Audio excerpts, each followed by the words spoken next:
قابل صد احترام ذی وقار اصحاب و احباب،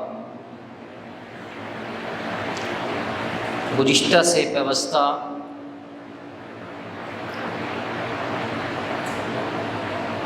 شادی کے معاملات جس پر گزشتہ جمعہ میں کچھ گفتگو کرنے کی کوشش کی تھی،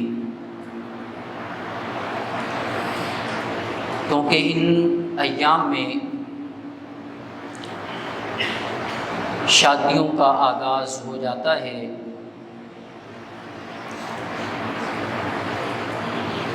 ان دنوں میں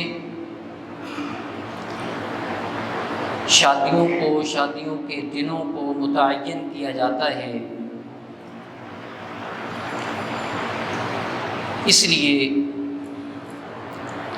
اس حوالے سے گفتگو کرنے کا ارادہ کیا تھا، اور یہ مسئلہ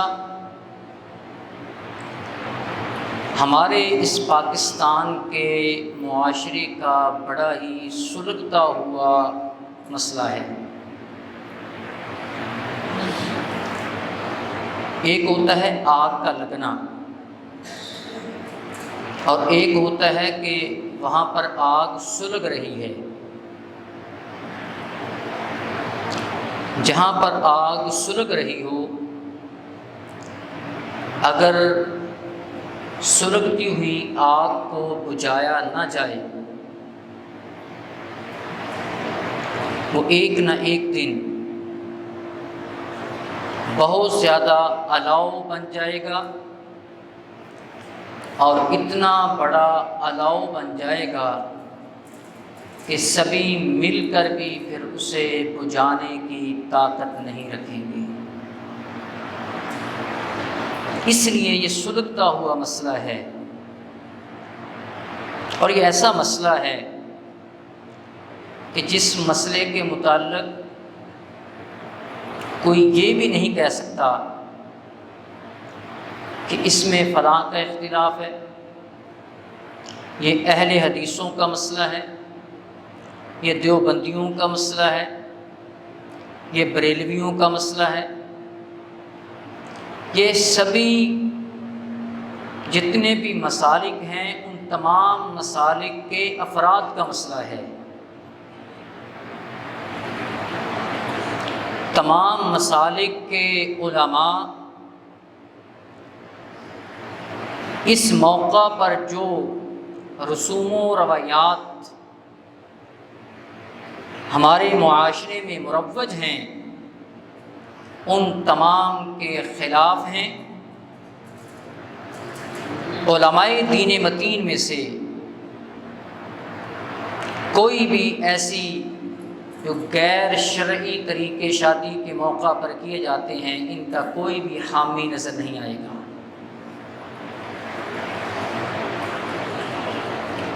اور یہ سلگتا ہوا مسئلہ یہاں تک پہنچ چکا ہے کہ آج جب گفتگو کی جاتی ہے،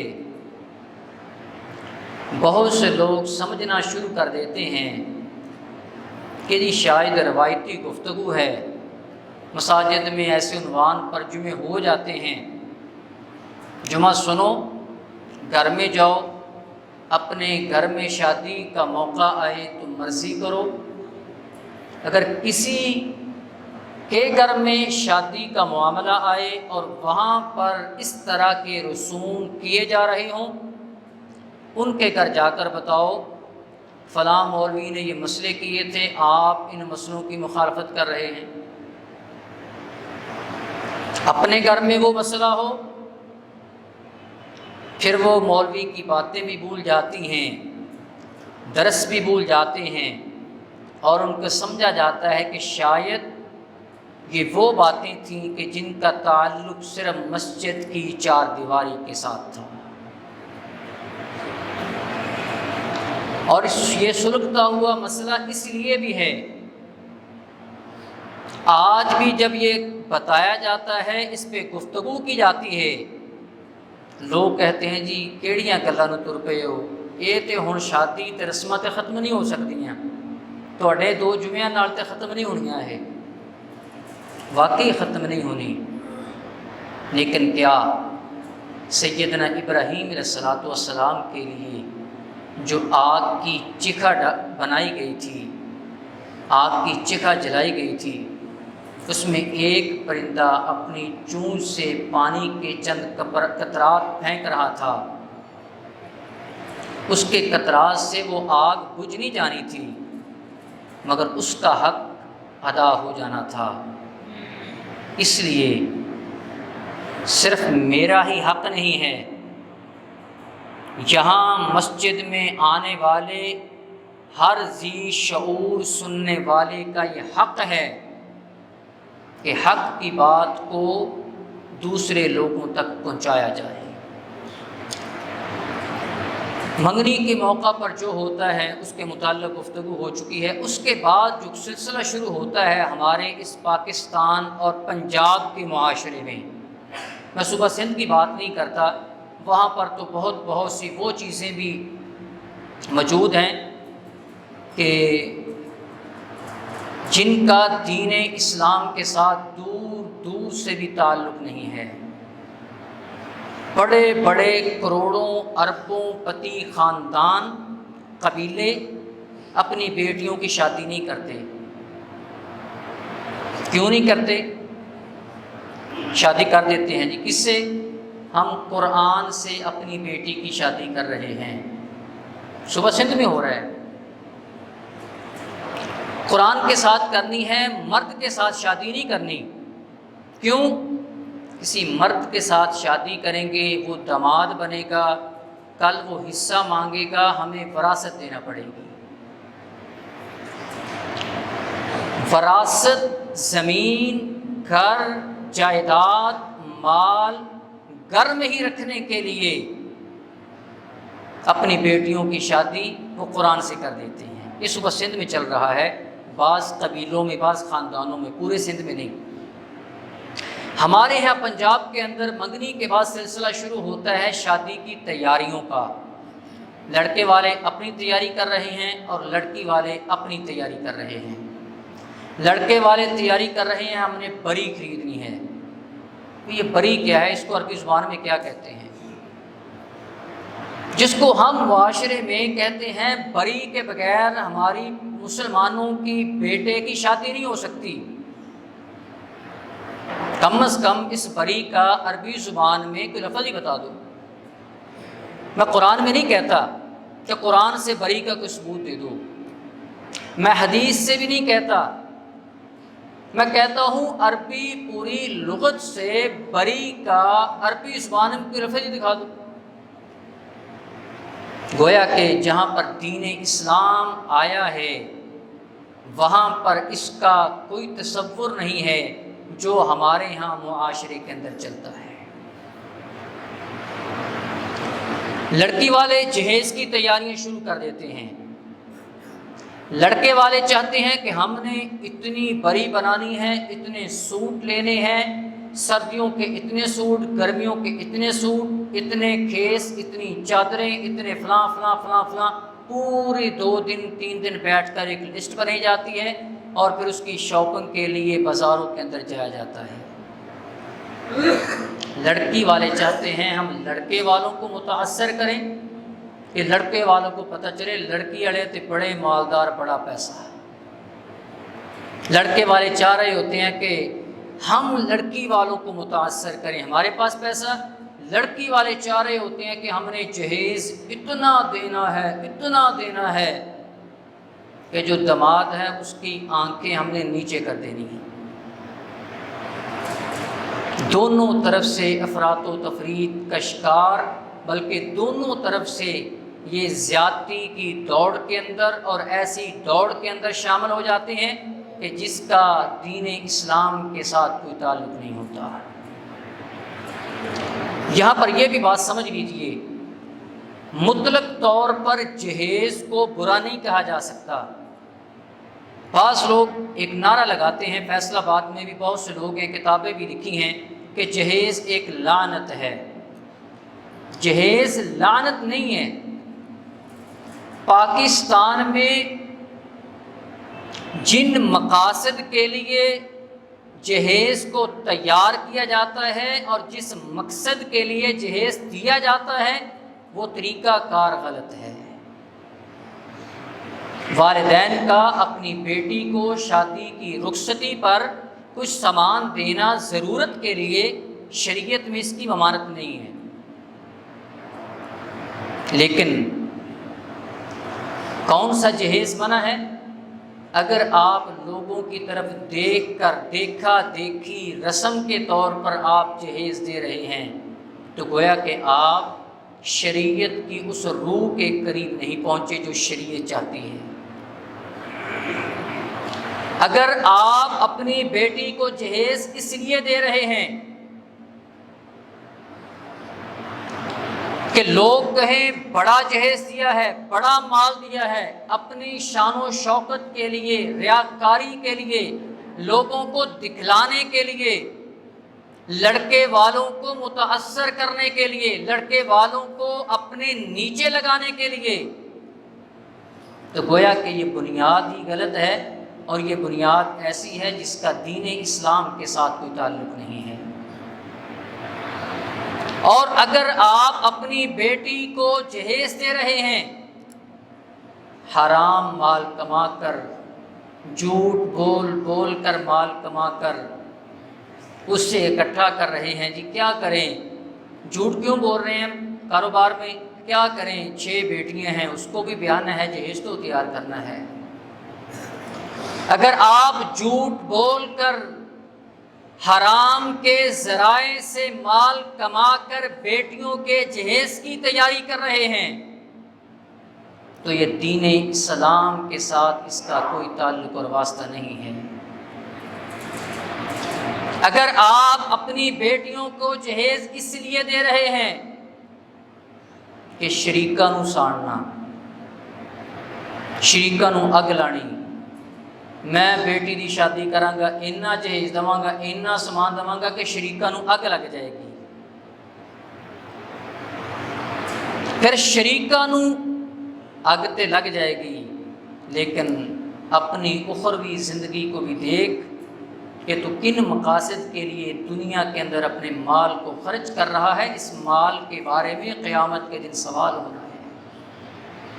لا تزول قدم ابن آدم من عند ربی حتی یسأل عن 5 عن عمره فیما افنا وعن شبابه فیما ابلا وعن ماله من این اکتسب وفیما انفقا، مال کیسے کمایا، کہاں خرچ کیا، اس کا جواب دینے کے بعد قیامت کے دن باقی سوالات ہوں گے۔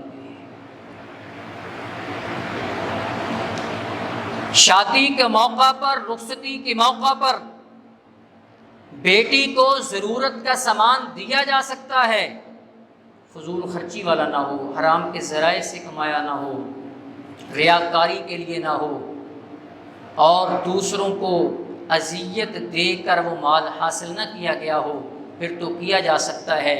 لیکن اگر یہ مفاسد اس جہیز کے سامان کے اندر موجود ہیں تو گویا کہ پھر آپ اس روح کے خلاف کام کر رہے ہیں جو دین اسلام کی روح ہے۔ اور پھر اس کے بعد یہ تیاریاں ہو رہی ہیں، اور بعض والدین آپ نے بھی دیکھا ہوگا، ابھی بیٹی گھر میں پیدا ہوتی ہے، آج معاشرے میں سوال کرتا ہوں، آج معاشرے میں بیٹی کو سمجھا جاتا ہے کہ شاید ہمارے گھر میں نحوست آ گئی ہے۔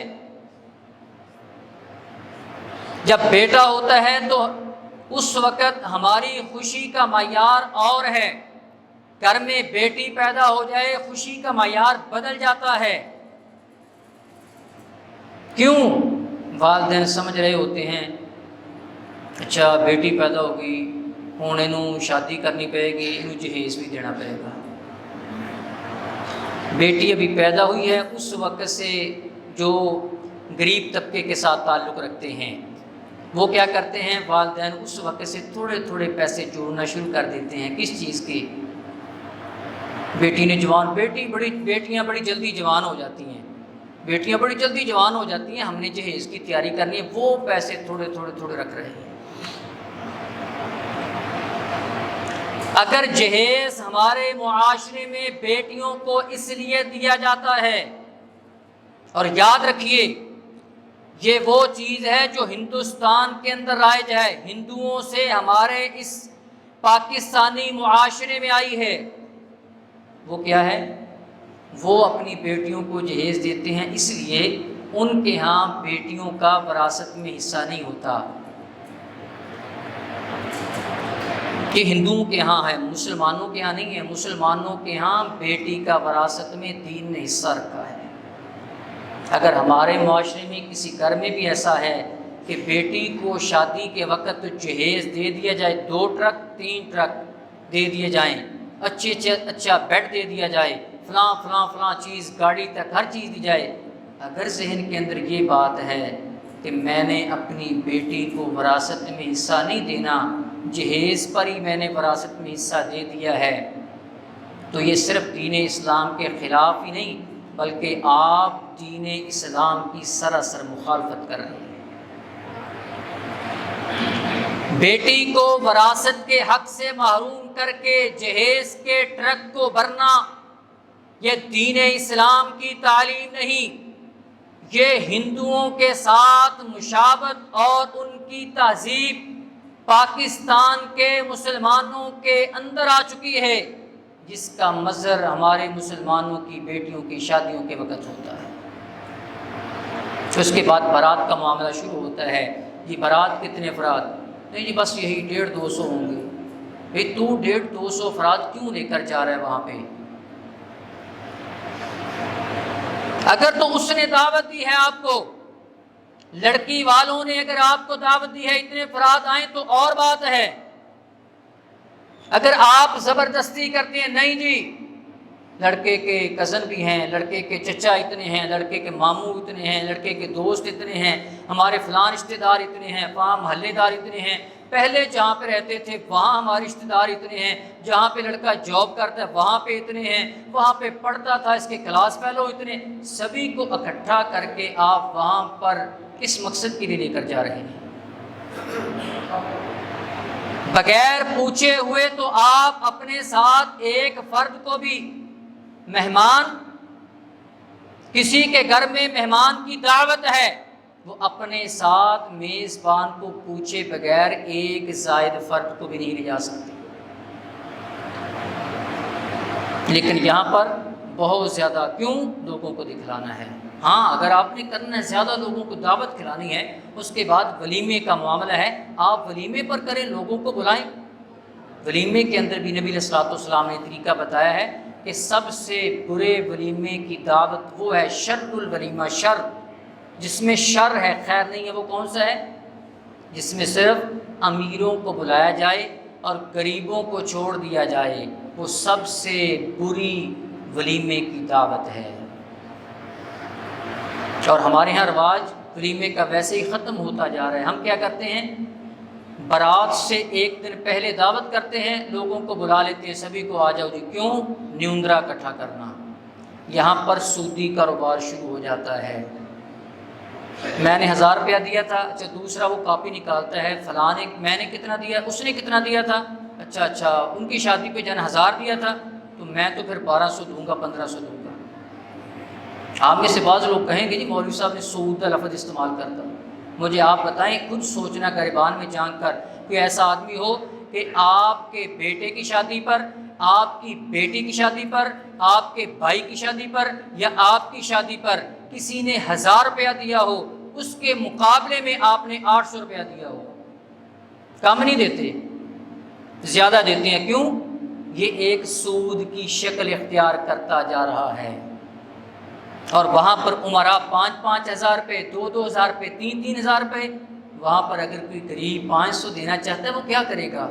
کس کو لکھوائے گا وہاں پر جا کر؟ کیونکہ لکھا جاتا ہے آج کل، بھائی 1000 دیا تھا، لینے بھی ہیں زیادہ، دینے بھی ہیں۔ کہ وہ قبیحات ہیں، مفاسد ہیں جو مسلمانوں کی شادیوں کے اندر داخل ہو چکے ہیں اور اتنے گنونے جراثیم بن چکے ہیں جن سے جراثیم کا خاتمہ ہمیں مشکل نہیں بلکہ ناممکن نظر آ رہا ہے، لیکن ناممکن نہیں ہے، البتہ مشکل ہے اگر سب مل کر اس کا خاتمہ کرنا چاہیں تو خاتمہ ان کا ممکن ہو سکتا ہے۔ پھر بارات جاتی ہے، اور بارات کے ساتھ کیا کیا جاتا ہے؟ مولوی کے بیٹے کی بارات ہو، حاجی کے بیٹے کی بارات ہو، نمازی کے بیٹے کی بارات ہو، پہلی صف میں نماز پڑھنے والے کے بیٹے کی بارات ہو، یا مولوی صاحب کے امام کے پیچھے نماز پڑھنے والا اس کے بیٹے کی بارات ہو، ساتھ کیا کیا جاتا ہے؟ جو بنگڑے ڈالے جاتے ہیں، جو ڈھولکیاں ساتھ جاتی ہیں، اور اس کے ساتھ ساتھ خواتین، یہ نیا سلسلہ شروع ہو گیا کہ خواتین بھی بارات کے ساتھ جا رہی ہیں، کہ آج سے 10 سال پہلے دیکھ لیں یہ نہ ہونے کے برابر تھا کہ خواتین کا بارات کے ساتھ جانا، اور اب یہ شروع ہو چکا ہے، اور شروع اس انداز میں ہوا ہے جس انداز میں وہ خواتین جا رہی ہوتی ہیں، ان کے کپڑوں کا حال، ان کے میک اپ کا حال، وہی عورتیں جب گھر پہ رات شام کو آتی ہیں، جب اپنے چہروں کو دھوتی ہیں تو وہ پہچانی نہیں جاتی۔ مہنگا میک اپ کر کے، جی آج تو 10,000 روپے لگ جائے گا، پھر کیا ہے، کزن کی شادی ہے نا، چچا کے بیٹے کی شادی ہے، تایا کے بیٹے کی شادی ہے، ماموں کا ایک ہی تو بیٹا ہے، اس کی بارات پہ نہیں جانا تو کس کی بارات پہ جانا ہے؟ ایک ہی تو ہمارا بھیا ہے، اس کی بارات پہ نہیں جانا تو کہاں جانا ہے؟ اگر اس کی بارات پر ہم نے 20,000 کا میک اپ نہ کروایا تو کب کروانا ہے؟ حالانکہ حدیث سنیے، سنن نبی داود کی، نبی علیہ الصلوۃ والسلام کی حدیث ہے، صحیح حدیث ہے۔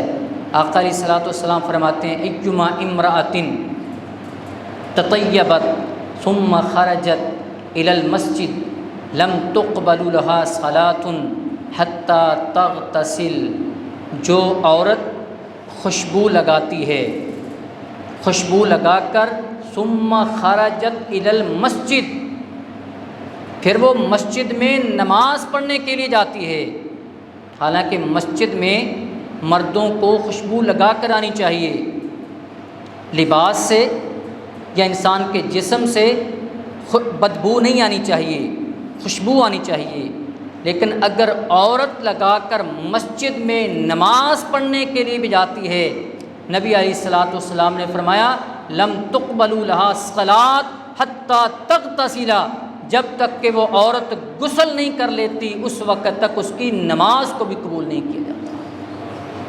اور دوسری حدیث کے الفاظ ہیں یہاں تک کہ وہ فرضی غسل نہیں کر لیتی اس وقت تک اس کی نماز کو قبول نہیں کیا جائے گا۔ اگر پرفیوم لگا کر، خوشبو لگا کر عورت مسجد میں نہیں آ سکتی تو کیا لیڈی پرفیوم لگا کر یا جو بھی آپ نام دے دیں اور میک اپ کی چیزوں کی جو خوشبو ہے وہ لگا کر کیا وہ بازار جا سکتی ہے؟ کہ وہ بارات میں جا سکتی ہے؟ غیر محرموں کے سامنے جا سکتی ہے؟ دوسری حدیث بھی سن لیجئے، اور یہ حدیث حوالہ میں پہلے دے رہا ہوں کیونکہ اس کے الفاظ تھوڑے سے بعض لوگوں کی طبیعت کو ناروا لگیں گے۔ سنن نسائی کے اندر یہ حدیث موجود، سنن ابی داود کے اندر حدیث موجود، السنن الکبریٰ کے اندر یہ حدیث موجود ہے۔ نبی علیہ الصلوۃ والسلام نے فرمایا ایما امرأۃ استعطرت، جو عورت خوشبو لگاتی ہے، خوشبو لگا کر پھر کیا کرتی ہے؟ بازار میں لوگوں کے پاس جاتی ہے تاکہ لوگوں کو ان کی خوشبو، عورت کی خوشبو جسم کو لگی ہوئی، کپڑوں کو لگی ہوئی، بدن کو لگی ہوئی مردوں تک پہنچ جاتی ہے۔ نبی علیہ الصلوۃ والسلام نے فرمایا الزانیہ، وہ عورت زانیہ ہے۔ بتائیے اب اس سے بڑی اور ہمیں کون سی تعلیم ہوگی جس تعلیم کو ہم دیکھیں گے اور اس پر عمل کریں گے؟ بارات کے موقع پر یہ ساری وہ رسوم اور رواج، اور پھر اس کے بعد نکاح کا موقع آتا ہے، جی بلاؤ منڈے دے پیو، منڈے دا پیو آ گیا، ہاں جی کتنا حق مہر، شرعی حق مہر بن دیو جی۔ ہوں 2-3 دن پہلے، 8 دن پہلے جو گھر میں کام ہو رہا ہے وہ کیا کیا بنگڑے لڑ رہے ہیں، اور بعض شادیوں پر تو تیسری قوم کو بلا کر جو ڈانس کروایا جاتا ہے، اور کیا کیا ہنگامے گھر کے اندر ہوتے ہیں۔ اور کیا کیا آتش بازی ہوتی ہے، کیا کیا موسیقی کی محفلیں سجتی ہیں۔ نکاح کا موقع کہ شرعی حق مہر جی 32 روپے بن دے ہوں،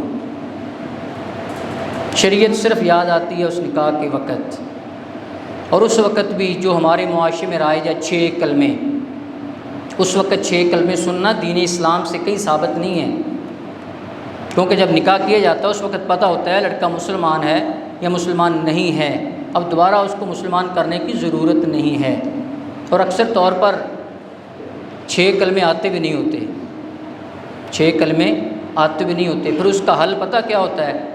مولوی صاحب کہتے ہیں 6 کلمے سنا پھر نکاح ہونا، 6 کلمے تو ہوندے کوئی نہیں، پھر منڈے دا چاچا، منڈے دا تایا، منڈے دا ماما، منڈے دا پیو آستا جی مولوی دے کولے جاندے نے، ہاتھ وچ مٹھی کچھ، مولوی صاحب نکاح پڑھا دیو، تسی کلمے پڑھے جاؤ، ساڈا منڈا پیچھے پیچھے پڑھتا جائے گا، ہن بےزتی بہت اگر تسی نکاح نہ پڑھایا۔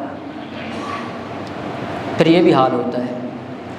نکاح کے بعد پھر کیا ہے؟ لڑکے کو ادھر لے کر جانا ہے جی، لڑکی ادھر بیٹھی ہے ادھر لے کر جانا ہے، لڑکا وہاں پہ جاتا ہے، اور پھر ایک غیر محرم موبائل کے دور کے اندر بھی ویڈیو بنا رہا ہوتا ہے، وہاں پر غیر محرم بھی موجود ہیں، خواتین میک اپ کے ساتھ موجود ہیں، وہاں پر خواتین کا جو لباس ہے وہ سبھی کو پتہ ہے کس لباس کے ساتھ وہاں پر موجود ہیں، غیر محرم آ کر ویڈیو بناتا ہے، بلکہ اس سے پہلے لڑکا اپنے کمرے میں آ کر میرج ہال کے بیٹھتا ہے، لڑکی اپنے کمرے میں آ کر بیٹھتی ہے، وہ ویڈیو بنانے والا وہاں پہ جاتا ہے، وہ لڑکی کو اس کے خاوند سے دلہا سے پہلے دیکھ لیتا ہے، اور اس کے 30-40 پوز بنا کر اس کی مختلف تصویریں بناتا ہے، اور بعد میں اس نے ویڈیو ایڈیٹنگ کر کے ان کے گھر والوں کو دینا ہوتی ہے۔ یہ بھی مسلمانوں کے بیٹوں اور بیٹیوں کی شادیوں میں پاکستان میں ہو رہا ہے۔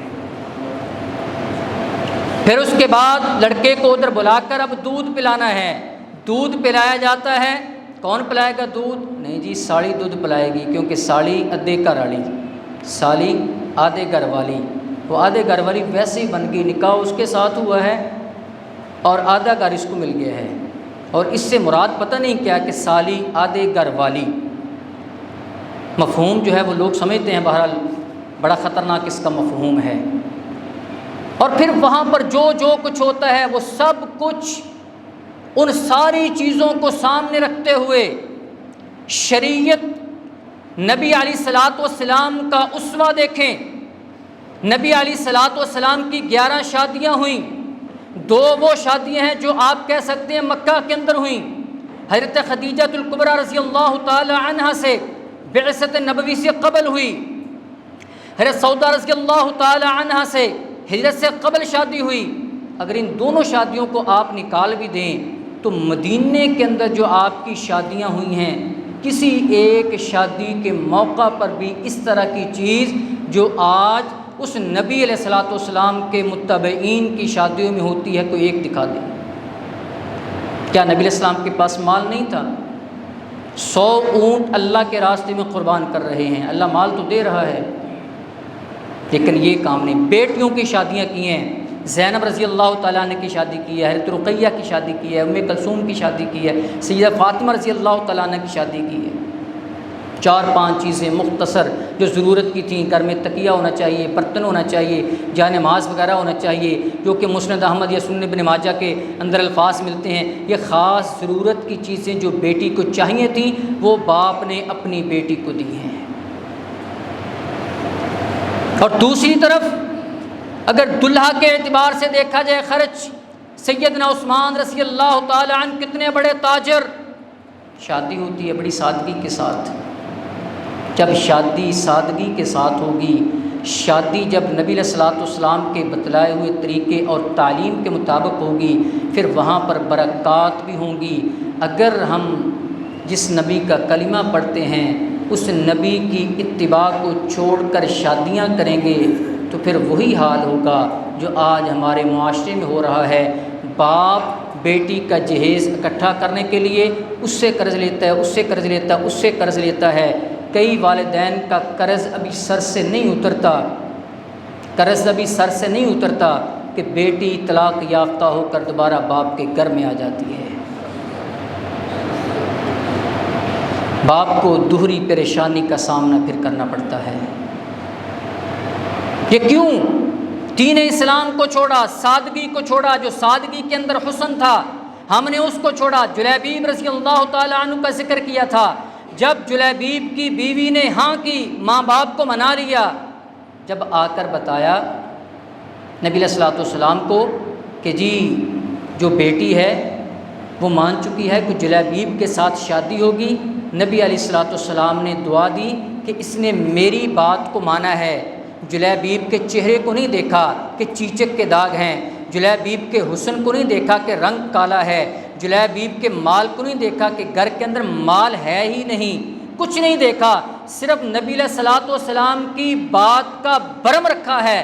نبی علیہ الصلوۃ والسلام نے فرمایا اللہم صب علیہما صبا ولا تجل عیشہما قدًا، اے اللہ میری بات کو مان کر اس بیٹی نے، اس لڑکی نے حضرت جلیبیب کے ساتھ شادی کرنے کا ارادہ کیا ہے، اے اللہ خیر و برکات کے ان پر دریاؤں کو بہا دے، ولا تجل عیشہما قدًا، ان کی زندگی میں کبھی بھی سختی نہ آئے، ان کی زندگی کے اندر تنگ دستی کا دن نہ آئے۔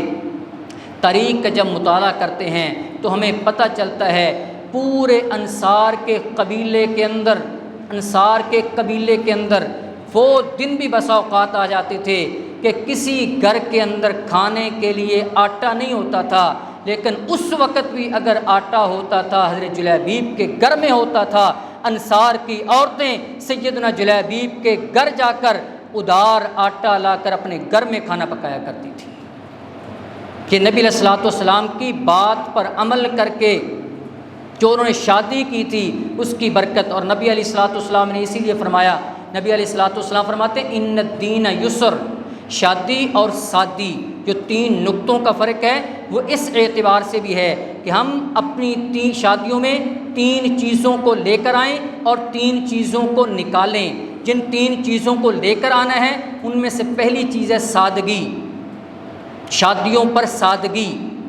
نبی علیہ السلام نے فرمایا ان الدین یسر ولن یشاد الدین احد الا غلبہ، دین آسان ہے۔ اور دوسری حدیث میں آتا ہے نبی علیہ الصلوۃ والسلام نے فرمایا خیر النکاح ایسر، بہتر نکاح وہ ہے جو آسانی والا ہو، جو سادگی والا ہو۔ اور ایک اور حدیث کے اندر نبی علیہ الصلوۃ والسلام نے فرمایا ان اعظم النکاح برکتا ایسرہ مؤونۃ، وہ نکاح برکت والا ہے جو آسانی کے ساتھ اور سادگی کے ساتھ کیا جائے، کہ نبی علیہ السلام کے فرمان ہیں کہ جو سادگی کے ساتھ کیا جائے اس میں برکت بھی ہے۔ سادگی کو ہم اپنی شادیوں کے اندر لے کر آئیں، اور دوسری چیز شادی کے موقع پر بھی اسوہ رسول کو اپنائیں، اور تیسری چیز جس طرح غمی کے موقع پر ہمیں رب یاد آتا ہے، شادی کے موقع پر بھی ہم اپنے رب کو یاد رکھا کریں۔ ان تین چیزوں کو شادی کے موقع پر لے کر آئیں، اور تین چیزوں کو شادی کے موقع پر جو ہم کرتے ہیں ان کو نکال دیں۔ ان میں سے ایک چیز ہے جھوٹ، لڑکے والے بھی اور لڑکی والے بھی، دونوں طرف سے جھوٹ نکلنا چاہیے۔ لڑکے والے سے پوچھا جاتا ہے لڑکے کی تنخواہ کتنی ہے، کاروبار کیا کرتا ہے، وہ پتہ نہیں کیا سے کیا جھوٹ بول کر وہاں پر لوگوں کو متاثر کرنا چاہتا ہے۔ جھوٹ کی بنیاد پر کیا ہوا نکاح وہ بابرکت نہیں ہوا کرتا۔ اس چیز کو نکالا جائے، جھوٹ کو نکالا جائے، اور دوسرا اس چیز کو نکالا جائے کہ جو ہم کہتے ہیں کہ دوسروں کو نیچا دکھانے کے لیے، دوسروں کو جلانے کے لیے، فلاں نے اتنا پیسہ خرچ کیا تھا ہم اسے زیادہ پیسہ خرچ کریں گے، اس چیز کو اپنی شادیوں سے ہمیں ختم کرنا ہوگا، پھر دیکھنا شادیوں کے اندر برکات بھی ہوں گی۔ اور تیسرا ربیع الاول کا پیغام بھی یہ ہے، یکم ربیع الاول ہے، ہم ربیع الاول کا احترام کرتے ہیں۔ کیوں احترام کرتے ہیں؟ اس لیے احترام کرتے ہیں کہ اس ربیع الاول کے مہینے میں نبی علیہ الصلوۃ والسلام کی ولادت سعادت ہوئی ہے۔ اگر ہم ربیع الاول کا احترام آپ علیہ السلام کی ولادت سعادت کی وجہ سے کرتے ہیں تو کیا آپ کی ولادت کے مہینے کا احترام تو کیا جائے، شادی کے موقع پر آپ کی تعلیمات پر عمل نہ کیا جائے، آپ کی تعلیمات پر عمل نہ کیا جائے؟ احترام ادھر موجود ہے، آپ کی ولادت کا احترام ہے، تو کیا آپ کے اقوال کا احترام نہیں، آپ کے فرامین کا احترام نہیں، آپ کے اسوے کا احترام نہیں، آپ کی تعلیمات کا احترام نہیں، آپ کی ولادت کا بھی احترام اور نبی علیہ الصلوۃ والسلام کے فرامین کا بھی ہمیں احترام کرنا ہوگا، اور تمام مواقعوں کو ہمیں اسوے رسول کے مطابق بنانا ہوگا۔ اللہ رب العالمین ہمیں قرآن کریم اور حدیث نبی کو پڑھنے کی، سمجھنے کی اور اس پر عمل کرنے کی توفیق نصیب فرمائے۔ وما علیہ الا البلاغ۔